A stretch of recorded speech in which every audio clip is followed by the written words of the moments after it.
Ilang araw matapos pasukin ng Martilyo Gang ang isang tindahan ng ala sa SM North EDSA, tila hindi raw nadadala mga kapuso ang mga mall. Ayon po yan mismo sa Philippine National Police, malaya raw na nabibitbit ang martilyo pa sa loob ng mall. At pati baril nga na ipupuslit din. Nakatutok si Marisol Abduraman.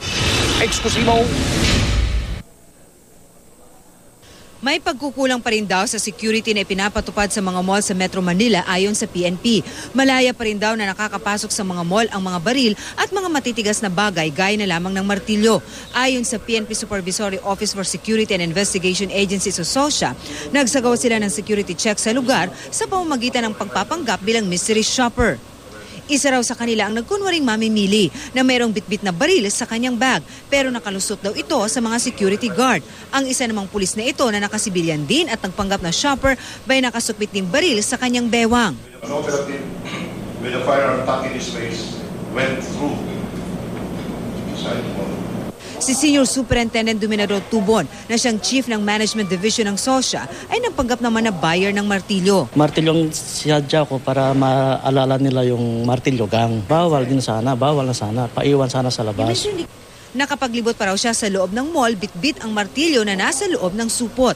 Nagpalipat-lipat din siya sa iba't ibang mall sa Cubao pero hindi raw pinapansin ng security guard ang supot na kanyang dala.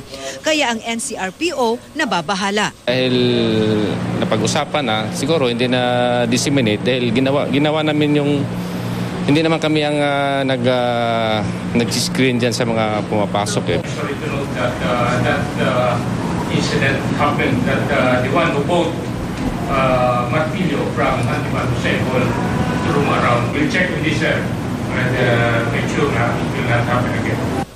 Sa pulong kanina ng NCRPO at mga mall manager at security officers, muling pinag-usapan kung paano pa iigtingin ang seguridad sa mga mall para maiwasang maulit ang mga insidenteng tulad na nangyari sa SM North EDSA nitong linggo ng gabi. Existing, tapos meron silang dinagdag sa district, tapos tayo nagdagdag na rin.